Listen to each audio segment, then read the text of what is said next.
기도합시다.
여러분 안녕하십니까?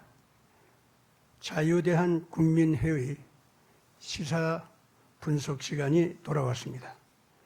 오늘 6월 3일 선거를 맞이해서 지금 한참 우리 온 국민들이 혹은 불안한 가운데 혹은 이기기 위한 싸움을 하기 위해서 참 밤잠을 설치면서 지금 애들을 쓰고 있는데,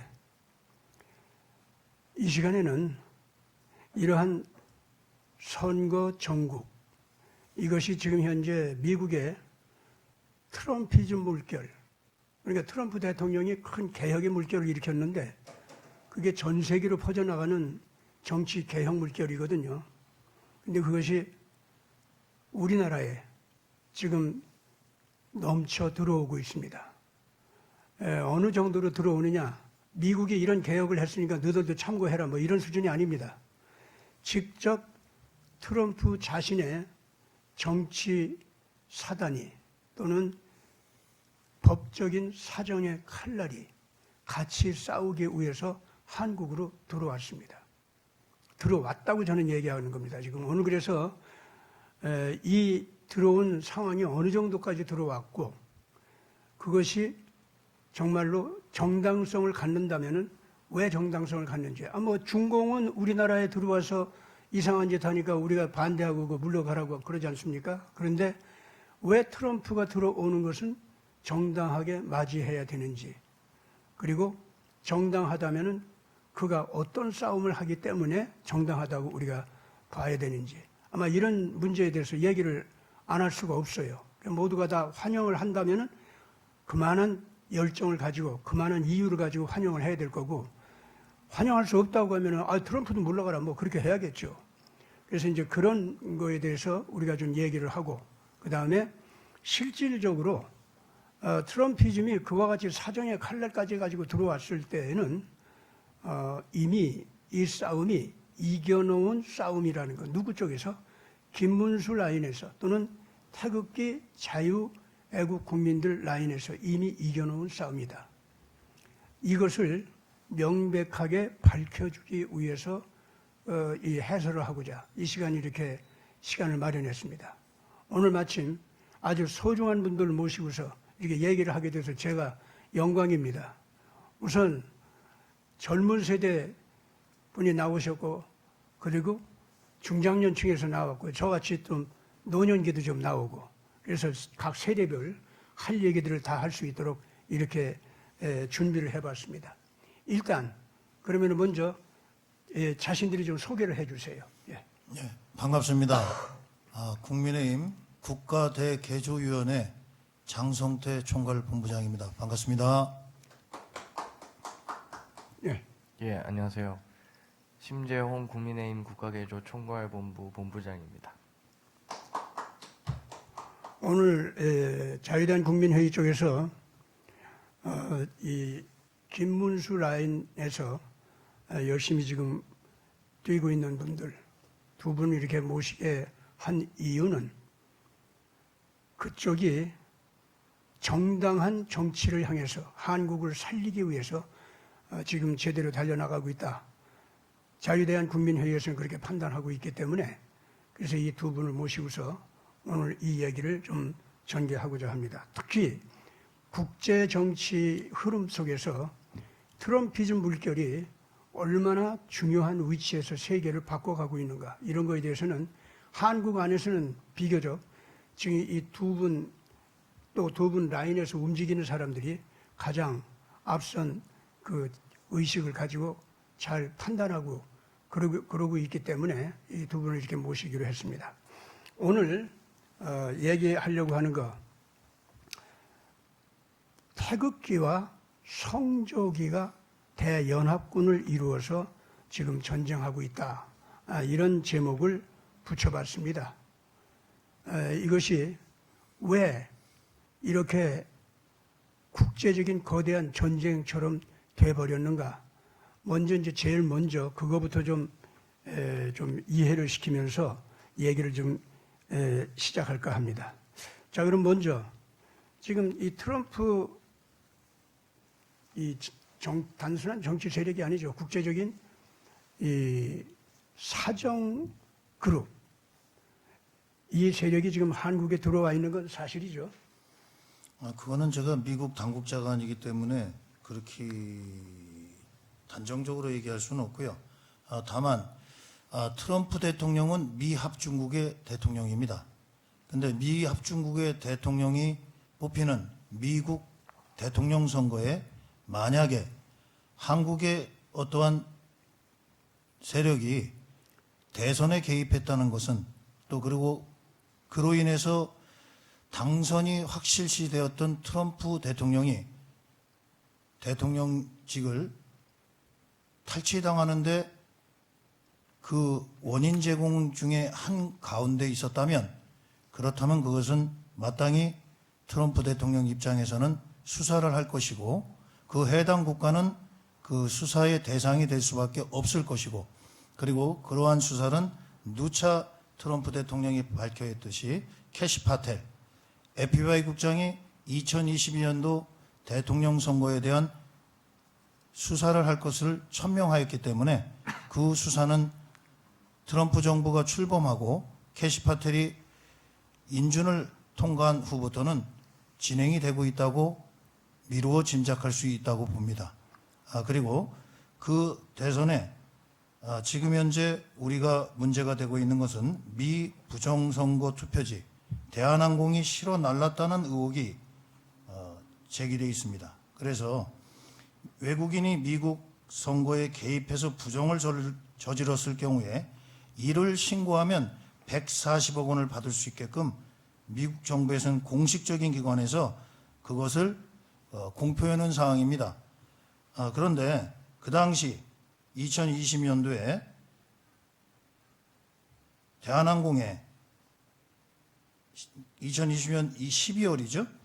미국 대선 직후에 대한항공이 투표용지를 미국 애리조나 피닉스 공항으로 옮겼다는 진술이 미국 애리조나 카운티 청문회에서 나온 바가 있습니다. 그리고 그 사진도 있습니다. 아마 이것에 대한 진위, 진짜인가 가짜인가에 대한 수사가 진행되고 있을 것이라 판단됩니다.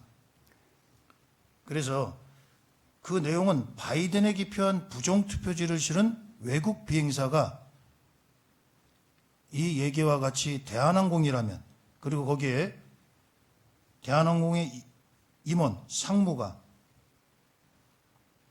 이 내용에 대해서 사실 무근이라 했다지만 사실 미국 정부 당국에서는 애리조나 청문회를 기점으로 미국 선거에 대한 대한민국의 개입 여부를 조사하고 있었고 추가 자료를 갖고 있다는 점이 저희들이 간과할 수 없는 사실이라고 봅니다. 그래서 투표 조작, 데이터베이스의 침입, 허위 정보 및 여론 조작 캠페인 이런 일련의 미국에서 제기됐던 부정선거 외세 개입 의혹이 이 청문회 자료에 있다는 것으로도 저희들은 사정당국의 칼날이 한국을 향해서 오고 있을 것으로 짐작할 수 있는 상황이라고 봅니다. 근데 짐작하는 정도가 아니라 미국에서 벌써 발표가 됐죠. 예, 그렇습니다. 예, 발표가 돼가지고 이제는 그걸 총정리하기 위해서 한국 내부에 있는 미국을 침략한 범죄자죠. 사실 미국 선거를 파괴하고 통치권자를 바꿔치기 한 거 있지 않습니까? 네. 이런 엄청난 범죄니까 이거 전쟁에 준하는 범죄입니다. 그래서 이런 범죄자가 시진핑이 우선 대표가 될 거 아닙니까? 네. 그 한국의 문재인도 당연히 거기 걸려드는 거죠. 네. 예, 그렇게 되는 건데 그래서 그 문제를 이제 정식으로 문제 삼는 것을 지금 이 시기에 트럼프 진영에서 문제 삼고 지금 들어오고 있다는 거. 이것은 분명히 지금 현재 확실한데 자 그러면은 말이죠. 우리 심재영 씨한테 좀 물어봅시다. 예. 그것과 더불어서 지금 어떻게 되고 있냐면은 한국 내부에서 지금 부정선거가 지난번 미국에서 같이 또 저질러지고 있다라고 하는 발표를 미국에서들 했죠. 그러면서 그거를 하지 못하게 해야 된다라고 하는 이유 때문에 이 한국 부정선거 이 자체를 갖다가 단순하게 감시가 아니라 그 하는 모양, 범죄 모양을 갖다가 완전히 수사할 수 있도록 그 조사를 하고 그리고 수사가 필요할 때 즉각적으로 시작하겠다 하는 발표까지들도 미국에서 하면서 이번에 이제 이 사람들이 들어왔거든요. 그거에 대해서 어떻게 생각하세요? 아니, 중공은 중공대로 한국에 들어와서 뭐 선거에 관여하고 있고 또 트럼프는 트럼프대로 지금 한국으로 들어와서 이 선거 전국에 관여하는데 이 양쪽에 관여하는 거 있잖아요. 이것이 둘 다 정당하지 못한 건지 아니면 둘 다 정당한 건지 하나는 정당하고 하나는 정당하지 못한 건지 그런 거에 대해서 좀 판단을 좀 해주시고 그거에 대해서 우리가 어떻게 대응해야 되는지 좀 말씀 좀 해주실까요? 우선은 중국이 대한민국의 선거에 개입한다라는 사실은 계엄을 통해서 많은 국민들이 인지하고는 계십니다만은 아직 절반 이상이 넘는 국민들이 그거에 대해서 완벽히 이해한다라고 보기는 어렵습니다. 그래서 조금 안타까운 상황이지만은 조기 대선 전국으로 넘어갔죠.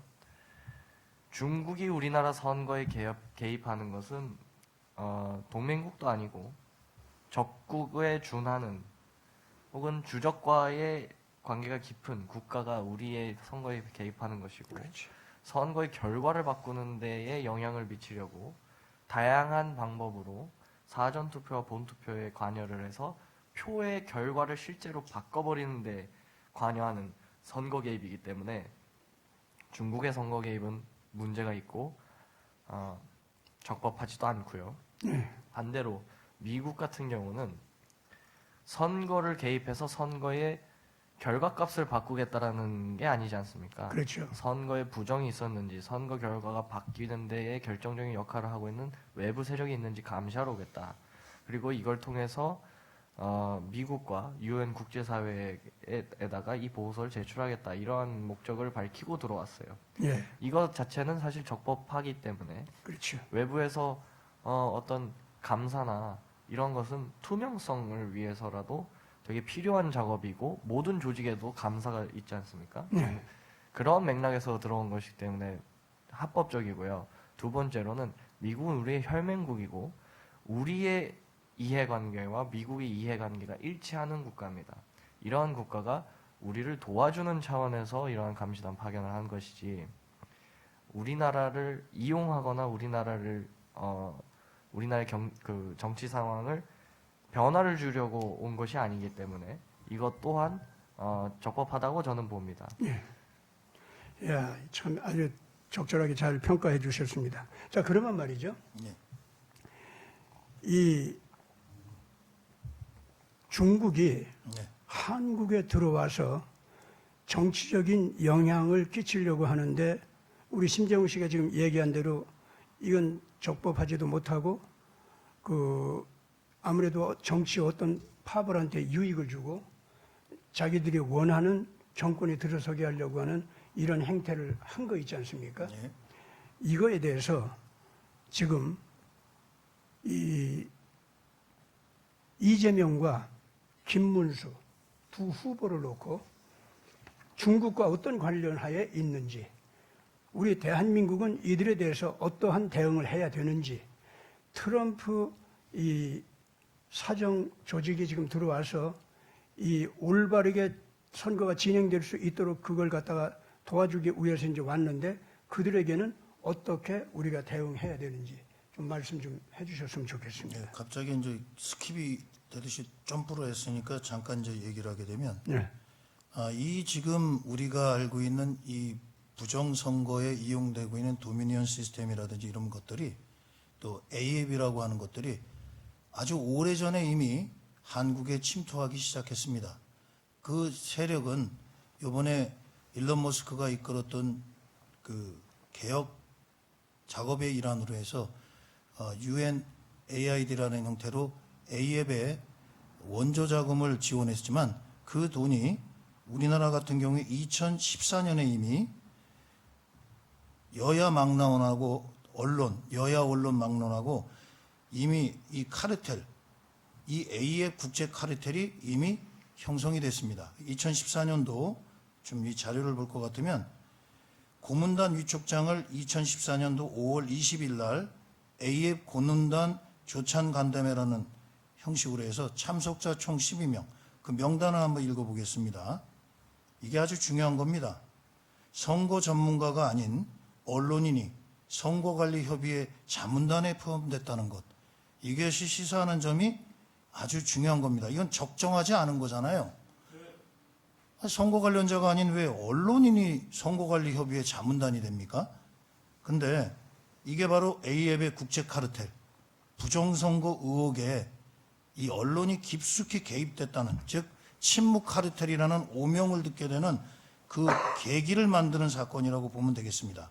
그래서 이거 보면 여기에 왔던 그 참석했던 사람들 한번 이름을 불러보겠습니다. 자, 고문단입니다. 최경환 당시입니다. 2014년도 경제부총리. 참 탈도 많고 말도 많은 무대 김무성, 박지원, 유인태, 권태선, 이분은 허핑턴 포스트 코리아 CEO입니다. 김민배, TV조선 당시 보도본부장입니다. 김영희 씨는 중앙일보 국제전문 대기자지만 홍석현 회장의 가장 신임을 받는 오른팔입니다. 이계성, 당시 한국일보 편집국장, 이대근, 경향신문 논설위원, 최영훈, 동아일보 논설위원, 그리고 사무처 2인, 그래서 A앱 사무총장과 사무국장이 참석한 거로 되어 있습니다. 이 행사의 주요 내용은 고문단의 구성 배경과 개인별 소개, A앱 창설 추진 경과, 현황 및 사업계획과 설명, 6.4 지방선거 국제창간 프로그램 설명, 위촉장 전달. 저희들은 지금 2020년도 미 대선, 그걸 바라보고 있지만, 그로부터 그 전에 이미 6년 전에 국제 카르텔이라 할 수 있는 A앱 고문단이 한국에서 결성됐고, 이들이 바로 침묵의 카르텔로 그동안 부정선거 의혹에 침묵으로 일관했던 언론사들, 편집국장, 그 다음에 가장 핵심적인 CEO들의 오른팔, 또 유력한 여야 중견 의원이, 즉 김무성 의원과 그 다음 박지원 의원 같은 실력자들이 들어가 있었다는 사실입니다. 또 아울러 당시 경제부총리인 최경환 경제부총리까지 참여한 여야를 막론한 고문단이었다는 사실입니다. 그것이 2020년 4.15 때 대한민국에서 있을 수 없는 일이 발생을 했습니다. 여러분들 잘 아다시피 한번 살펴보겠습니다. 잠시 얘기 드려도 될까요? 네. 예. 2020년도 4월 15일 날 대한민국에서는 총선이 있었습니다. 선거 결과를 보면 더불어민주당이 지역구 163석, 비례대표 17석 해서 180석, 즉 300석 중에 60%를 점유합니다. 미래통합당, 미래한국당, 미래통합당이 84석, 비례대표 미래한국당이 19석을 확보해서 103석, 34.33%를 확보합니다. 이 선거가 부정선거의 의혹을 아주 불이켰던 대표적인 사건이고, 여러분들 다 기억하시겠지만 개표 발표라는 그 순간에 더불어민주당이 축제를 부르고 만세를 불러야 될 상황에 그들이 아주 어두운 표정에, 그리고 침묵을 일관한 아주 어색한 장면이 아마 기억나실 겁니다. 그리고 그 4.15 총선은 지금까지도 부정선거의 의혹에서 많이 회자되는 그러한 선거였습니다. 그로부터 7개월 후에 미국에서 공교롭게 대선이 이루어집니다. 11월 3일부터 11월 5일까지 미 대선이 이루어지는데 마치 4.15 총선의 복사판과 같은 그러한 모습으로 미 대선이 진행됩니다.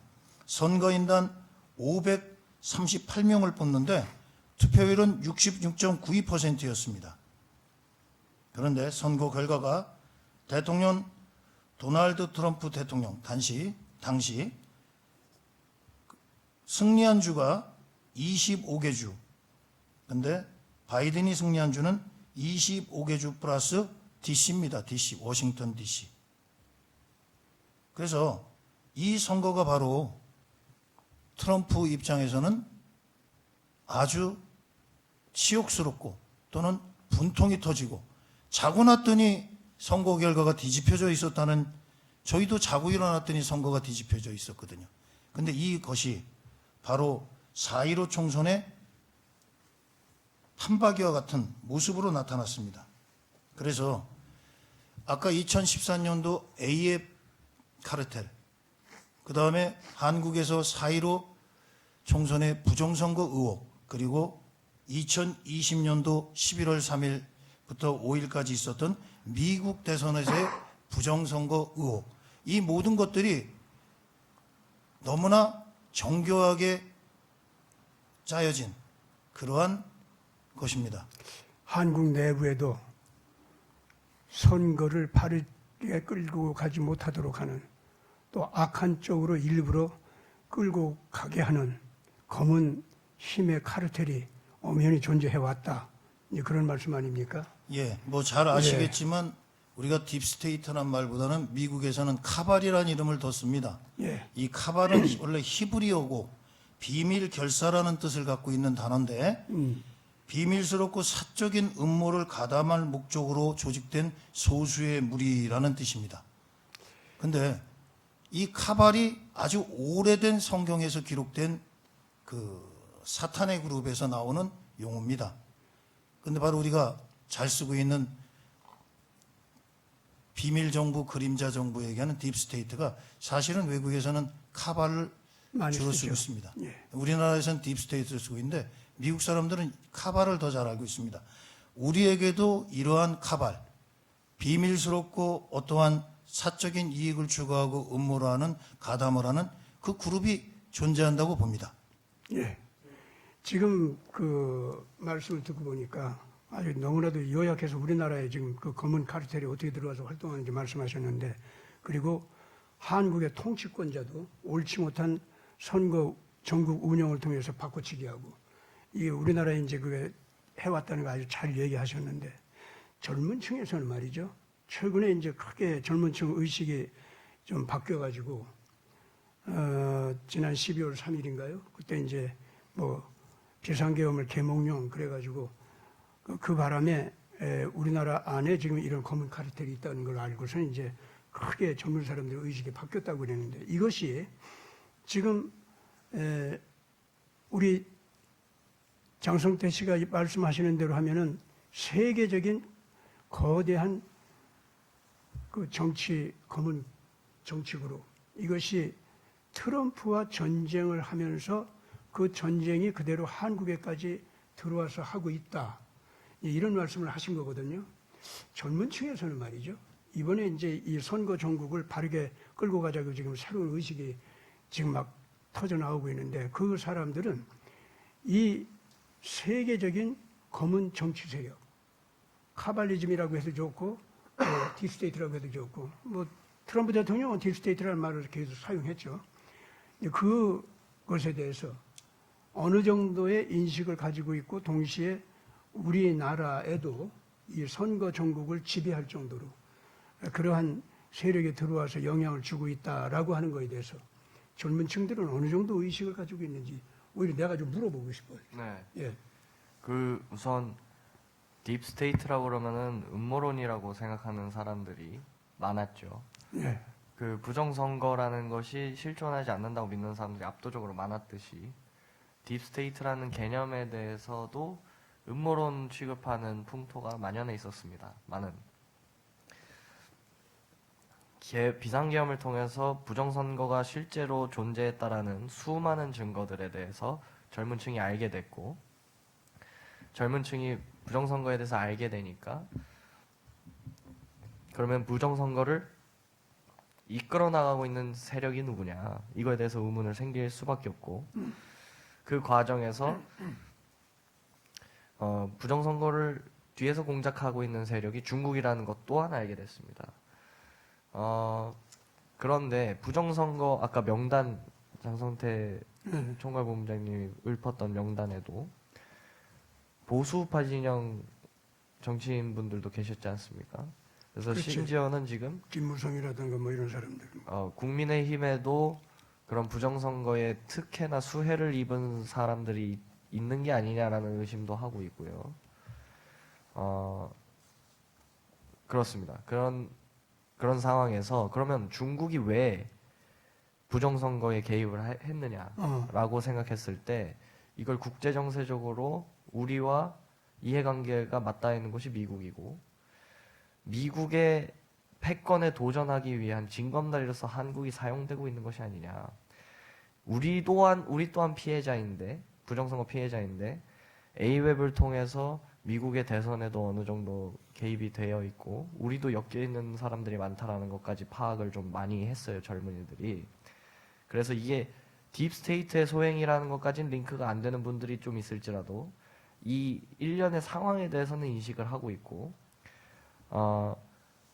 이 모든 일련의 과정이 우리나라와 트럼프 행정부가 이해관계가 맞아 떨어지는데, 트럼프 행정부를 무너뜨리기 위해서는 한국을 징검다리로서 이용해서 넘어가야 된다라는 식으로 이해를 하고 있고, 트럼프 행정부와 우리가 함께 이해관계에 맞춰서 중국과 예를 들면 딥스테이트를 상대로 승리하기 위해서는 우리나라에서부터 부정선거의 대를 끊어버리고 우리 먼저 이 부정선거의 진실을 밝혀서 부정선거 수출 가해국이 아니라 우리도 피해국으로서 같이 싸워서 이겨내야 된다라는 식의 인식 정도는 가지고 있는 것 같습니다. 젊은 층들이. 예.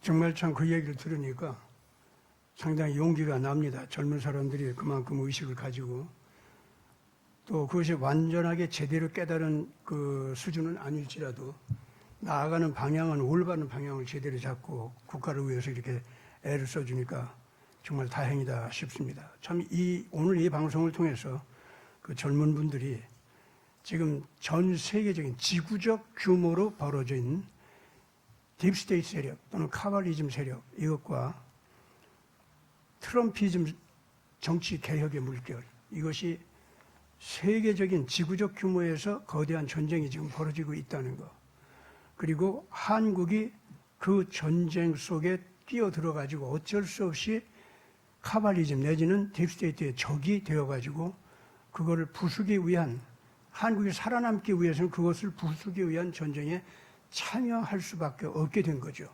오늘 그 참여할 수밖에 없게 된 이유가 뭐냐면은 한국에서 지금 현재 딥스테이트가 들어와서 트럼피즘을 물리치면서 한국을 자기네들의 마음대로 이용하기 위해서 무슨 짓 하고 있습니까? 중국을 끼어들게 하고 북한을 끼어들게 해서 이 이재명, 문재인, 홍석현 하는 사람들, 그들과 한 팀이 돼가지고 옳지 못한 방법으로 선거도 그냥 말할 수 없는 불법 선거를 저지르게 하면서 이와 같이 통치권자를 바꿔치기 하는, 통치권 자체를 약탈하는 이런 행동을 갖다 계속하고 있지 않습니까?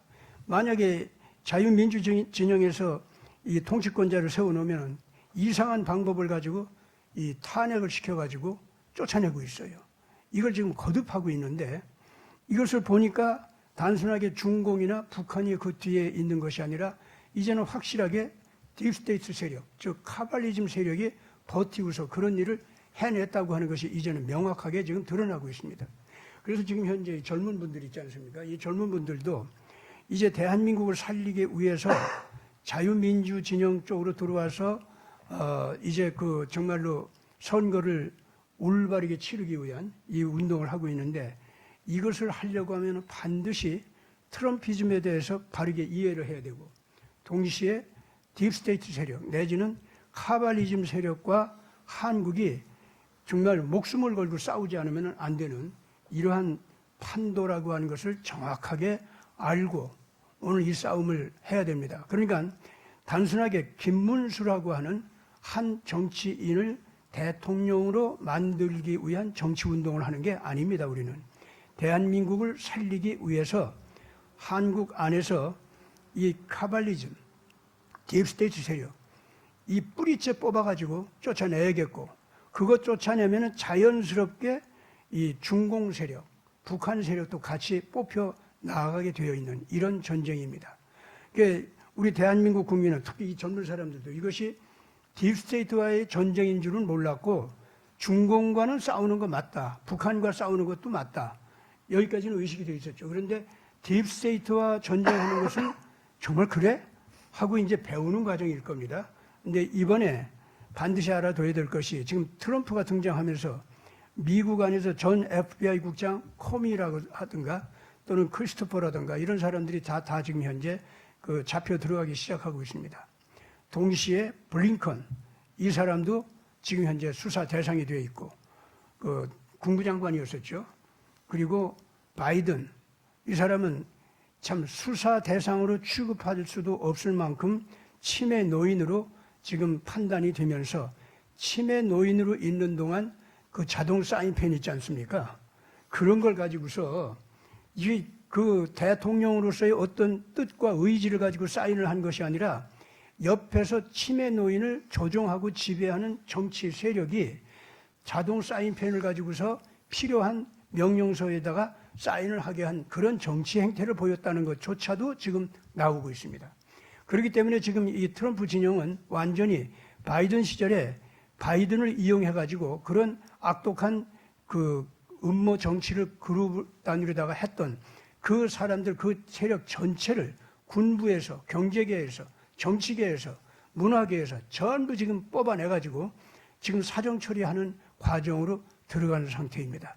그렇게 하다가 보니까 한국에서 벌어진 이 선거 전쟁이 알고 보니까 딥스테이트와 전쟁이라고 하는 거 그리고 한국의 통치권자를 갖다가 약탈하고 빼앗아버리는 괴상망측한 그 전쟁이 미국에서처럼 한국에서도 벌어진다는 것을 알아가지고 이번에 트럼프 진영에서 이거는 안 되겠다 해가지고 들어온 겁니다.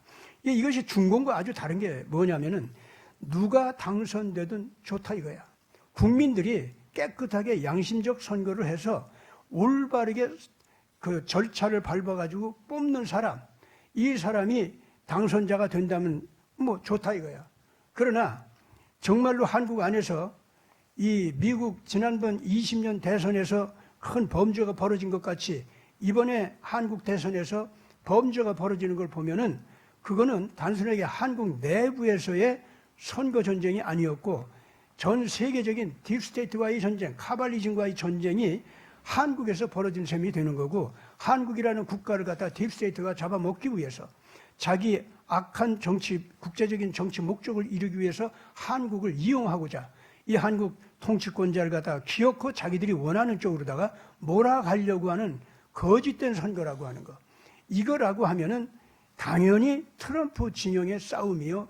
미국과 전 세계가 정말로 정의의 선거 운동을 통해서 한국을 살리기 위한 그런 전쟁이라 여기고 지금 트럼프 진영이 사정의 칼날을 준비해가지고 한국에 들어온 상황입니다. 그래서 이제 오늘 우리 이 젊은 분들 그 얘기하셨지만은 오늘 지금 우리가 이제 얘기하는 이러한 한국 내부에서의 이 싸움의 성격을 정확하게들 국민들과 이 젊은 분들이 잘 아시기 바랍니다. 제가 이제 그 다음 질문 넘어가기 전에 다음과 같은 말만 분명히 해두고 넘어가겠습니다. 지금 이번에 이 선거에서는요, 누가 당선되느냐, 이게 아니라 선거가 정직하게 올바르게 치루어지느냐, 그거를 향해서 전 세계 이목이 집중되어 있고 대한민국 모든 애국 국민들이 거기에 지금 현재 집중되어 있습니다. 김문수를 갖다가 일부러 택해가지고 내세워 놓은 이유는 여야의 모든 후보자들이 저쪽 악한 정치 세력이 세워놓은 거란 말이에요. 그래가지고 이재명이라고 하는 범죄자가 당선되도록 모든 걸 꾸며놓은 이상한 정치 마당이 되어버렸어요. 이게 이래서는 안 되겠다 싶어가지고 김문수라는 사람을 갖다가 양심적인 국민 세력이 이제 일단 세운 거 아닙니까? 정말 그것도 절대로 후보자로 당선될 수가 없는 줄 알았죠. 그랬더니 기적적으로 정말로 그분이 나타났어요. 그리고 나타난 그분 보니까 그만하면 개인적으로 깨끗하고 그만하면 정치 경력도 훌륭하고 여야 또는 진보 보수 또는 공산주의 이 자유민주주의 이 전체에 대해서 스스로 몸으로 체득하고 그 몸부림치고 고뇌하는 과정을 거치면서 자기 자신이 자유민주주의에 신념 있는 정치인으로서 등장한 분이 됐어요. 깨끗한 데다가 그 가족들도 깨끗하고요. 그래서 참 대한민국이 지금 이분을 갖다가 후보자로다가 세워놨는데 기가 막히게도 정말 이분이 후보자로서 지금 잘 싸우고 있습니다. 오늘 그런데 지금 트럼피즘 물결이 한국에서 들어와 가지고 하려고 하는 일은 중공처럼 어떤 당선자를 조종을 해서라도 자기들이 원하는 쪽으로 세워가지고 한국 정치 상황을 갖다 저들 원하는 쪽으로 끌고 가려고 하는 그런 관여가 아닙니다. 트럼프 쪽은 뭐냐면은 정직한 선거가 행해지느냐, 선거 과정을 통해서 뽑히는 사람은 정말로 국민들이 원하는 사람을 제대로 잘 잡아가지고 뽑느냐, 그겁니다.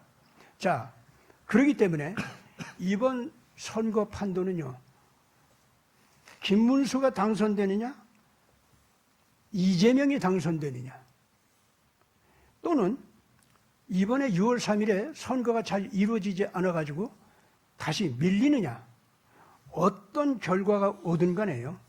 지금 이 상황은 어떻게 되어 있냐면은 결국은 정의를 지향하고 대한민국을 깨끗한 선거 판도 위에서 자유민주 진영으로 살아남을 수 있도록 하는 이 정의의 편이 이기고 있다는 증거입니다. 원래는 이번 조기 선거를 만들어낸 것 자체는 악한 무리가 악한 영향권 안에서 한국 통치권자를 갖다 갈아치우려고 한 방법으로다가 이번 조기 선거가 이루어졌는데 젊은 사람들까지 막 일어나면서 전체 국민이 일어나면서 이 선거 분위기를 확 바꿔가면서 국민들이 원하는 후보자까지 등장하고 트럼프 진영에서 국제적인 사정 칼날을 가지고 딱 달라들게 되다 보니까 지금요 완전히 이 선거 조기 선거 판도를 만들어놓은 이작자들은요 자기들이 몰려나가고 자기들이 범죄자로 잡히고 자기들이 징벌을 받는 그런 올가미에 스스로가 빠진 셈이 됐다, 그 얘기입니다. 그렇기 때문에 지금 모든 이 국민들께서는 이 김문수 후보자와 더불어서 이 시간 이 방송을 통해서 당부하는 것이 뭐냐면요, 이번 선거는 사실상 김문수가 당선된 거나 다름없어요, 지금 현재. 그런데 이 선거를 얘네들이 자기들이 선거 운영권을 가지고 있다고 하면서 현재의 범죄적인 선거관리위원회를 통해서 이 선거를 운영하려고 하고 있단 말이에요. 그래서 지금 이 국민들도 우리 김 후보도 그리고 국제적인 선거 감시팀도 전부가 뭐냐면 그러니? 그래, 한번 해봐 그러면. 너들 다만 정직하게 올바르게 운영하느냐 안 하느냐 딱 우리는 그것만 볼 거야. 그래가지고 서치라이트가 지금 쫙 비춰지고 있습니다. 그러면 얘네들이 원래가 준비한 대로 악하게 선거를 끌고 갈 수도 있잖아요. 그 이재명을 당선시킬 수도 있을 겁니다. 차마 못해가지고 김문수 이 후보자가 당선되게 하는 쪽으로 갈 수도 있어요. 아니면 선거를 갖다가 못하도록 일단 뒤로 미루도록 그렇게 미적미적 밀어갈 수도 있어요. 그 어느 경우가 됐든 간에 이제는 6월 3일 지난 다음에는 이 무리에 대해서 사정의 칼날이, 국제적인 사정의 칼날이 이제는 사정없이 내려 꽂힐 판입니다. 그걸 누구도 막지 못합니다. 그리고 그거를 딥스테이트가 무슨 저희들의 검은 정치 이력으로다가 막으려고 하더라도 이미 유럽에서 미국에서 쫓겨나는 판도예요, 지금 현재 저들이. 그러면서 뭐 한국에서 그걸 할 수 있다고 봐요? 그렇기 때문에 국민의 힘에서 제일 윗자리에 앉아가지고 이 김문수 후보가 후보로 당선되지 못하도록 그 방해를 했던 그자들하고. 그래, 그들은 완전히 이 이재명 편이죠. 뭐 이제 와서 다 드러나 버렸어요. 그 다음에 이재명 당과 이재명 후보. 이쪽은 전부가 지금 현재 어떤 상황에 놓여 있느냐면은 국민들로부터 국제적인 사정의 칼날의 밑에서 전 세계의 이목이 집중된 가운데 지금 이 선거 판도는 당신들을 재판하는 재판정이 돼 있어요. 그걸 알아야 됩니다, 지금 현재. 그래서 6월 3일 지나면은 선거를 치르게 하든 못 치르게 하든 부정직하게 치르든 아니면은 정직하게 치르든 어느 쪽으로 가든 이제 당신들에 대해서 어느 정도로 용서를 해줄까 그것만 측정하는 것이 지금 남아 있습니다. 똑똑히들 아시기 바랍니다. 지금부터라도 그 더러운 조직에서 나갈 사람들 빨리빨리들 나가세요. 양심 선언하고 나올 사람들은 더욱더 좋습니다. 그리고 그 내부에서 옳지 못하게 힘을 행사하려고 하는 자들 드러내버려가지고 내쳐버리세요. 그 내부에서부터.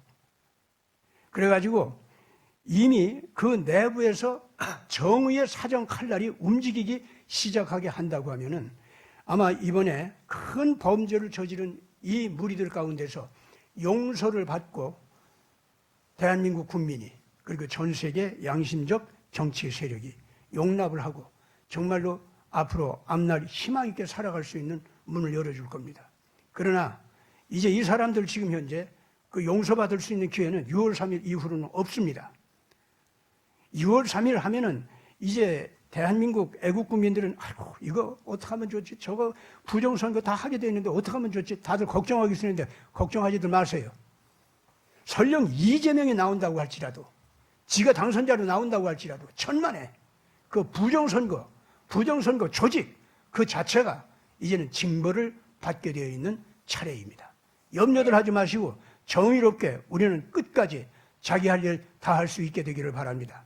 오늘 이제 마지막으로 한 가지씩 더 당부하고 물어보고 싶은 거 있습니다. 이제부터 이 대한민국 애국 세력이 자유민주 진영의 애국 세력이 사실상 이겨놓은 거나 다름없는 대한민국을 정결하게 씻어 놓는 제사를 희생적인 제사 있잖아요. 그거를 우리 대한민국 국민들이 참 드려왔다. 그래서 이제는 그 제사의 값으로 우리 대한민국은 지금 미국이 트럼피즘이 이기고 있는 것 같이 대한민국도 자유민주진영이 이제부터는 김문수 후보와 더불어서 이기는 거대한 일이 이제부터는 벌어진다. 지금 이렇게 결론적으로 얘기를 했는데 그거에 대해서 정말 그게 믿어집니까? 사실 오늘 방송 녹화 날이 사전투표 첫째 날이지 않습니까? 그렇죠. 새벽 6시에 시작을 했는데 1시간 만에 되게 다수의 지역구에서 감시단이 집계한 숫자보다 100명가량 더 많은 숫자가 선관위에서 발표됐다 이런 식으로 돼 있었고요. 각 지역에서 어떤 지역구에서는 감시단이 카운팅한 숫자보다 1100표가 더 카운팅됐다 이런 식으로 부정선거 의혹에 대한 제보들이 엄청나게 많이 동시다발적으로 일어나고 있고요. 봉인지에 있어서도 봉인지를 감시관이 사인을 하는데 그거를 못하게 막는다든가 부정선거 의혹이 있다고 문제 제기하고 항의한 사람들을 연행해 가서 벌금 300만 원을 물게 만든다든가 다양한 문제들이 벌써부터 동시다발적으로 너무나도 많이 증거들이 그렇죠. 잡히고 있습니다. 그래서 사실은 부정선거 때문에 김문수 후보가 질 수도 있겠다라는 공포감이 좀 많이 있는 상황이긴 합니다만은 예. 한 가지 확실할 수 있는 점은 부정선거 증거는 벌써 사전투표 첫째 날인 오늘부터 너무나도 많이 잡혔다. 부정선거 의혹은 실제라고 밝혀낼 수 있는 시점에 왔다 정도는 저희도 믿고 있는 상황입니다. 예. 그러면은 이겼다 하는 신념까지는 아직은 못 가는 겁니까? 목사님 제가 약간 토마스 같습니다. 그래서 그리고 또 많은 청년들이 좀 예. 약간 토마스 같은 면이 있습니다. 그래서 예. 믿고 싶고 너무 이기고 싶은데 손가락을 넣어보기 전까지 믿지 못하는 청년들이 대부분일 겁니다. 그래도 근데 역사는 입증합니다. 도마처럼 이제 성경에서 말하는 그 도마가 이제 의심이 예 많은 맞죠. 사람 아니에요. 예. 그런데 끝까지 정직한 지성적인 논리를 통해서 질문하는 거 있죠. 이제 믿지 못하는 거죠. 그거는 이제 성경에서 말하는 대로 하면 소위 진리의 영 또는 성령 안에 사로잡힌 사람의 특징입니다. 그러니까 이제 도마가 용납을 받지 못하고 너 의심쟁이니까 나가버려. 그러지 않았잖아요. 자, 이제 보냐? 나 살아난 거 봤지? 이제 봤으니까 이제 믿어. 아니, 봤으면 믿으라고 하실 것도 없잖아. 사실 확인을 했으니까 이제 뭐 도마가 원하는 대로 사실 챙겨줬는데 믿으라는 말이 일부러 첨부되는 이유는요. 도마가 그럼 예수 살아난 걸 사실이네 하고 확인했다 하더라도 그 다음에 예수님이 약속하는 거 있지. 그걸 믿으면서 일을 못해요. 그 다음에도 또 이게 사실이야? 또 이루어져? 계속 이 상태로 나간다. 그러지 말라는 거예요. 의를 위해서 진리를 위해서 일하는 사람은 자기 목숨을 내걸고 일하는 사람은 이미 부활하게 되어 있고 불의한 자들을 심판하는 역사적 권위를 갖게 되어 있다. 그거를 가르친 분이 바로 예수님의 가르침이었고 그 예수님께서는 당신 자신의 부활에서 그 부활로서 확실하게 가르쳐 준 거예요. 그래서 우리가 그런 승리를 갖다가 확실하게 이제 그 확신하고 가야 되는데 오늘 말이죠. 우리 이 대한민국 애국 국민들이 이제 청년들은 지금 현재 이렇게 의심하면서도 목숨을 걸고 지금 뛰어오고 있지 않습니까? 네. 예. 지금 현재 그 청년들의 아버지, 어머니 세대들 있죠. 네. 그 입장에서 우리들은 지금 현재 과연 이번 판도가 6월 3일 이것이 뭐 이재명이 뭐 당선되는 걸로 나오든 김문수가 당선되는 걸로 나오든 아니면 선거가 밀리든 뭐가 됐든 간에 이 상황이 정말로 됐다. 쟤네들이 저들 멋대로 못된 조기 선거를 갖다 꾸며내더니 그것이 오히려 쟤네들이 불의와 더러운 것이 온 세계에 드러나도록 하는 기회가 되고 말았구나. 쟤들은 선거에 이겼어도 진 거죠. 졌어도 진 거고. 그리고 정의는 이기는 판도가 되어버렸구나. 그러니 우리가 과연 이겼다 하는 신념이 있잖아요. 이거를 어떻게 확실하게 좀 가지고 있는 것 같습니까? 지금 뭐 생뚱맞은 얘기일 수 있는데요. 예. 제가 지금 목사님 얘기를 듣다 보니까 때와 시간에 대한 개념이 있습니다. 하나님의 때는 카이로스고 인간의 시간은 크로노스라고 합니다. 크로노스는 유한한 개념입니다. 우리가 보고 있는 이 시간. 그러나 하나님의 때는 그 시간이 2000년이 될 수도 있고 1000년이 될 수도 있습니다. 저는 그 얘기를 하고 싶습니다. 이스라엘이 배도했을 때 하나님은 매를 들었습니다. 그리고 바벨론 유수 70년의 세월을 이스라엘을 정결케 하는 기간으로 삼았던 것입니다. 그들에게 70년은 인간의 시간, 크로노스의 시점으로 보면 너무나 긴 시간이지만 하나님의 입장에서 볼 때 카이로스는 한 점도 안 되는 시간인 겁니다. 우리 이 전국에 왜 뜬금없이 카이로스와 크로노스를 얘기하는가? 저희들은 분명히 2022년 3구 대선 때 하나님의 크나큰 은혜를 받았습니다. 이 나라를 불쌍해서 우리에게 기회를 한번 주셨습니다. 그리고 그 기적은 하나님이 개입하셔서 0.73이라는 그 24만 7,077표라는 그 숫자가 바로 하나님의 개입을 증명하는 것입니다. 그들이 우리가 아는 그 짓을 했습니다. 우리의 적으로 얘기할 수 있는 세력들이, 또 기득권 카르텔들이. 그럼에도 불구하고 우리는 그 코로나 상황으로 저희들 투표를 이런 봉지에다 담는 노정위에 우리의 4대 원칙, 그 비밀 선거 원칙을 무너뜨리는 그러한 어마어마한 불법을 저질렀음에도 불구하고 모든 백성들이 일어나 투표장을 향해서 갔습니다. 그때도 여전히 사과가 귤이 되는 5일 동안의 희한한 기적이 펼쳐지는 그러한 사전선거는 여전히 진행되고 있었고요. 그 다음에 많은 국민들이 그 노정위의 폐악질에 대응해서 선거장을 향했습니다. 그리고 결과가 나왔습니다. 0.73의 기적. 저는 그걸 보고 하나님께서 기회를 주셨구나. 자, 기회는 세 가지가 있습니다. 오용하면 안 됩니다. 남용해서도 안 됩니다. 선용해야 됩니다. 근데 지난 세월 동안에 지난 3년간 한국 정치는 더 썩었습니다. 무슨 저희 의회가 삼권 분립인데 삼권 분립이 아니라 모든 권력을 독점하려고 하고 있습니다. 과점도 아니고 독점을 하려고 하고 있습니다. 입법권, 행정권, 입법권 모든 것을 쥐려고 하고 있습니다. 사실 이게 야당인지 집권당인지 행정부인지 사법부인지 도저히 판단이 서지 않는 그러한 어마무시한 권력을 지금 행사하고 있습니다. 자, 이러한 정치 누가 만들었나요? 그 나라의 정치 수준은 그 나라의 국민이 만든다고 합니다. 제가 오늘 이곳으로 오는 과정에 택시를 타고 우리 운전기사분하고 많은 이야기를 나눴습니다. 호남 분이더라고요. 말씨를 보니까. 그래서 이런저런 얘기하면서 그분하고 얘기한 게 있습니다. 그 나라의 정치는 그 나라의 국민이 결정하는데 제발 당일 투표하십시오. 제가 그 얘기했습니다.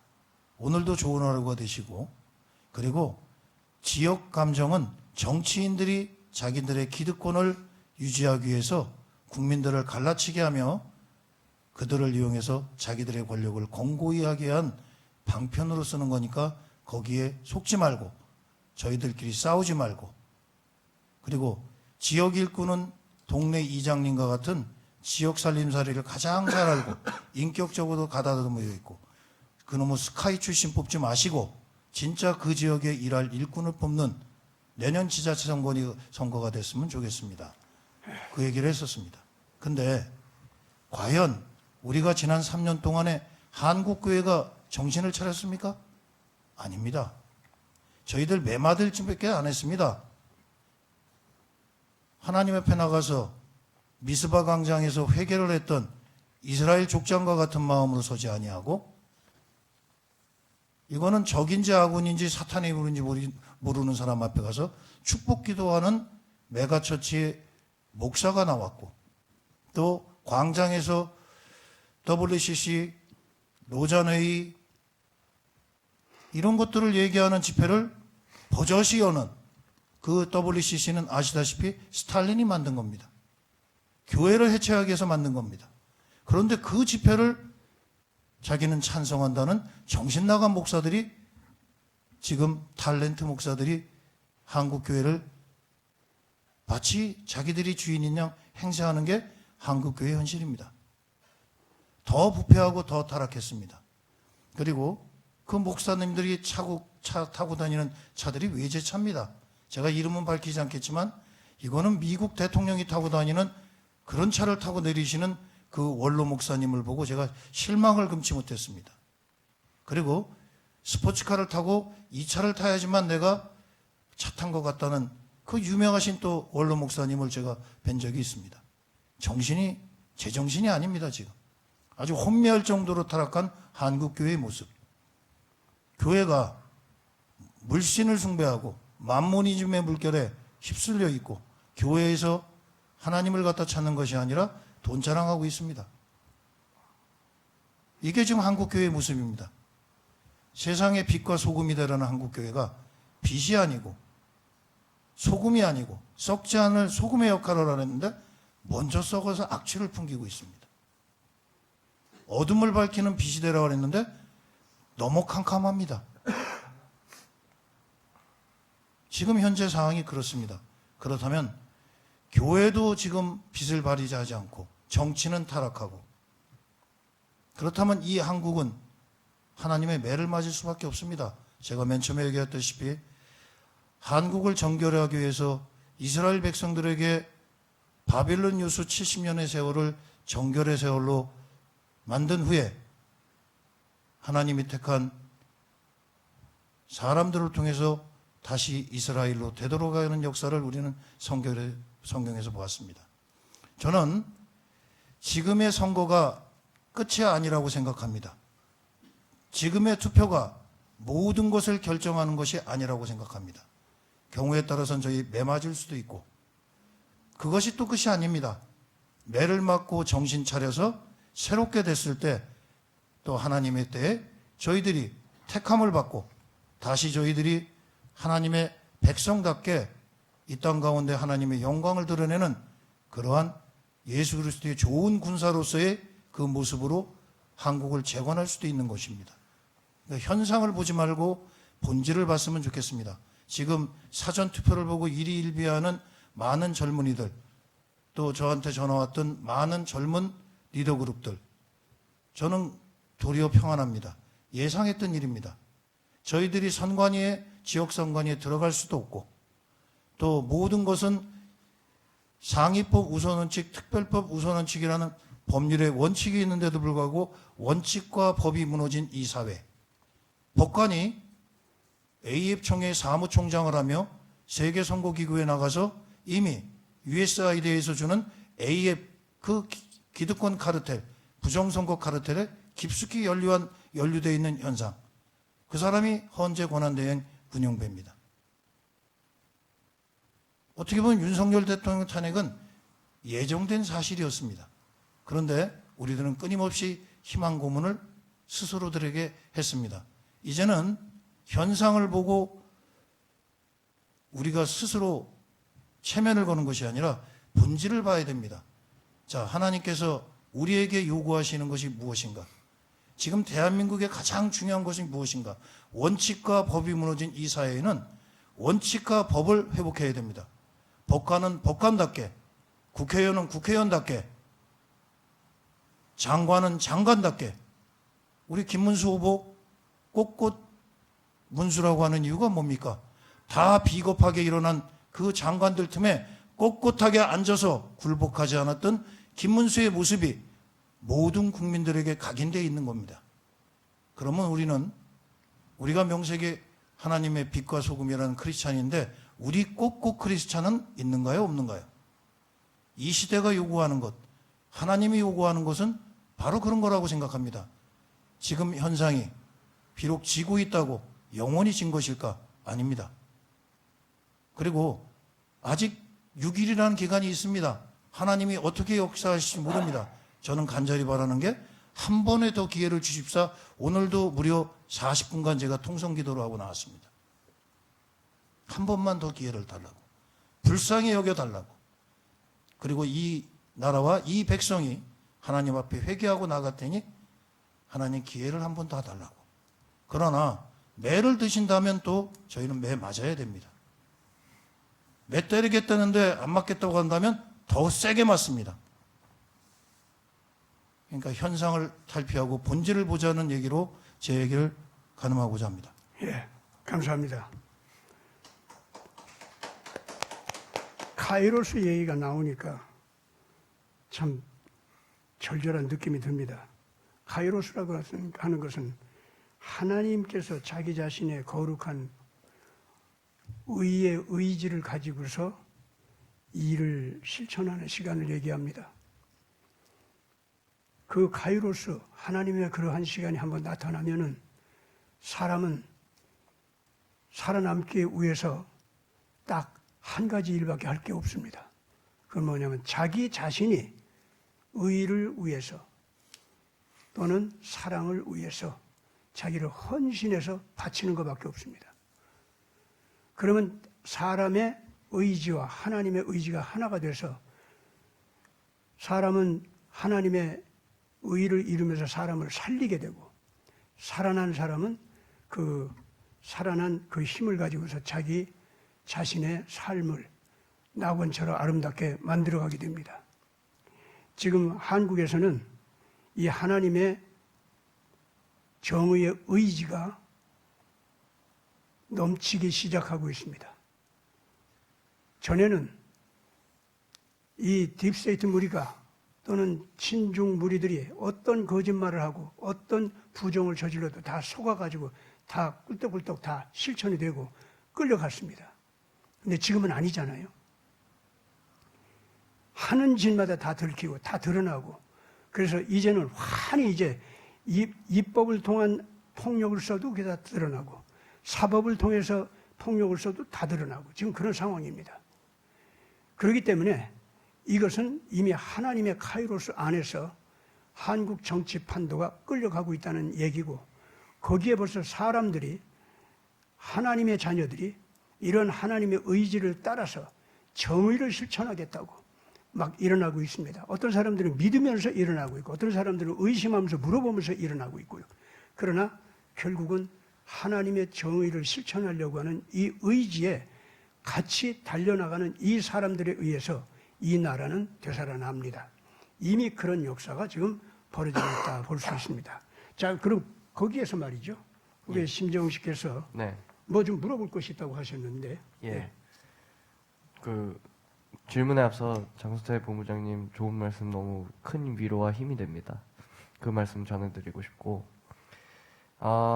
마무리에 다가오는 것 같아서 그 질문을 한번 드리고 싶어요. 김문수 후보께서 트럼프가 이겼듯이 또 윤석열 대통령이 이겼듯이 too big to rig 너무 큰 표차로 이겨서 부정선거가 이루어졌음에도 이기게 되는 경우에는 저는 이제 딱히 드라마틱한 변화가 없을 수도 있다. 윤석열 대통령 시즌2가 될 수도 있다라는 예상을 하는데 오히려 김문수 후보가 근소우위로 이겼으나 부정선거로 인한 패배를 하거나 혹은 부정선거가 필요 없었을 정도로 이재명이 그냥 완승을 했던 케이스 이 두 가지 시나리오에 대한 파급 효과는 예상도 안 될 뿐더러 오히려 그것이 딥스테이트나 이런 게 많이 얽혀있는 이런 사안이기 때문에 오히려 호재일 수도 있겠다라는 생각도 듭니다. 이거에 대한 고견을 한번 듣고 싶습니다. 우선 좀 이렇게 합시다. 사실은 제가- 지금 그 질문 있지? 제가 답변할까요? 아니, 답변보다도 예. 그 질문을 다루기 위해서 우리 지금 다음 시간 또 하기로 했잖아요. 예. 그때 그걸 다뤄야 돼요. 예, 알겠습니다. 예, 그때 그게 굉장히 중요한 질문이에요, 지금. 예, 도마가 예수가 정말 살아났냐고 선생님이 살아난 걸 내 눈으로 보지 않으면 안 되겠다고 그랬잖아요. 예. 사실 살아나기를 바라기 때문에 그 질문을 한 거 아닙니까? 지금 청년들은 그 질문을 한 거거든. 맞습니다. 예, 그렇기 때문에 그거는 중요한 우리 방송 주제로 예. 다음번에 그렇게 하겠습니다. 아주 정확하게 좀 다루도록 하고 오늘 이렇게 긴 시간 동안 이렇게 들어주셔서 감사합니다. 왜 저희들이 지금 다음 시간 언제 하는지 약속을 못 하느냐? 하도 솔직하게 방해를 많이 받습니다.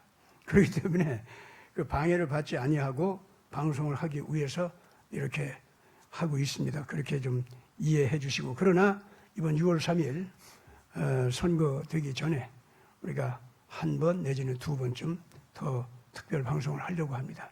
그렇게 알아주시고 좀 기다려 주시기 바랍니다. 코멘트 해도 될까요? 예. 마지막으로. 예.